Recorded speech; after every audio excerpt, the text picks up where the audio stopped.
నాకు తెలిసి ఈ 'బిగ్ బాస్' స్టార్ట్ అయిన ఇన్ని రోజుల్లో ఈ ఎపిసోడ్‌లోని ఎలాంటి గొడవ లేకుండా ప్రశాంతంగా సాగింది.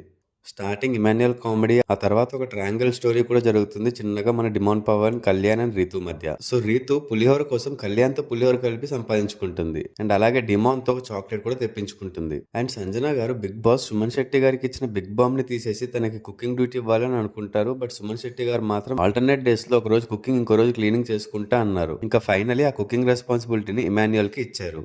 లాస్ట్ ఎపిసోడ్‌లో అన్నం తినను, అసలు ఉండాలని లేదు అని కూర్చున్న హరీష్ గారు కూడా ఈ రోజు కొంచెం యాక్టివ్ అయ్యారు. అందరితో మంచిగా మాట్లాడుతున్నారు. అండ్ అలాగే టాస్క్‌లు కూడా చాలా బాగా ఆడారు. అండ్ ఇంకోటి మర్చిపోయా, ఈ సీజన్‌లో ఫస్ట్ టైం కుక్కలు మొరిగాయి అండ్ పడుకున్నది మరెవరో కాదు, మన హృదయమానవ్ ఉరఫ్ మాస్క్ మ్యాన్ ఉరఫ్ హరిత హరీష్. ఎపిసోడ్ లాస్ట్‌లో స్టార్ట్ అయిన కెప్టెన్సీ టాస్క్ కన్నా ముందు పెద్దగా ఏం జరగలేదు. అందరూ సరదాగా మాట్లాడుకుంటూ జోక్స్ వేసుకుంటూ ఉన్నారు. ఇంకా ఇవి కెప్టెన్సీ టాస్క్ కూడా స్టార్ట్ అయింది. ఓనర్స్ కి 10 హార్స్ అండ్ టెనెంట్స్ కి 12 హార్స్ టైం ఇచ్చి కౌంట్ డౌన్ స్టార్ట్ చేశారు. అండ్ ఎవరి టైమర్ అయితే ముందు జీరోకి రీచ్ అవుతుందో వాళ్ళు కెప్టెన్సీ టాస్క్ విన్నర్స్. అలాగే మధ్య మధ్యలో బిగ్ బాస్ టాస్క్స్ కూడా ఇస్తారు. ఆ టాస్క్ లో విన్ అయిన వాళ్ళకి టైమర్ లో నుంచి కొంచెం టైం ఒకటేసారి తగ్గిపోతుంది. అలా ఫస్ట్ కాలచక్రం అనే గేమ్ జరిగింది. అండ్ ఈ గేమ్ లో ఓనర్స్ విన్ అయ్యారు. ఈ గేమ్ లో ఒక్కో టీం నుంచి 5 మెంబర్స్ వచ్చి ఆ చక్రం కుండా 10 రాడ్స్ పట్టుకోవాలి. అండ్ లాస్ట్ కి ఎవరి టీం వాళ్ళు ఎక్కువసేపు పట్టుకొని ఉంటారో వాళ్ళే విన్నర్స్.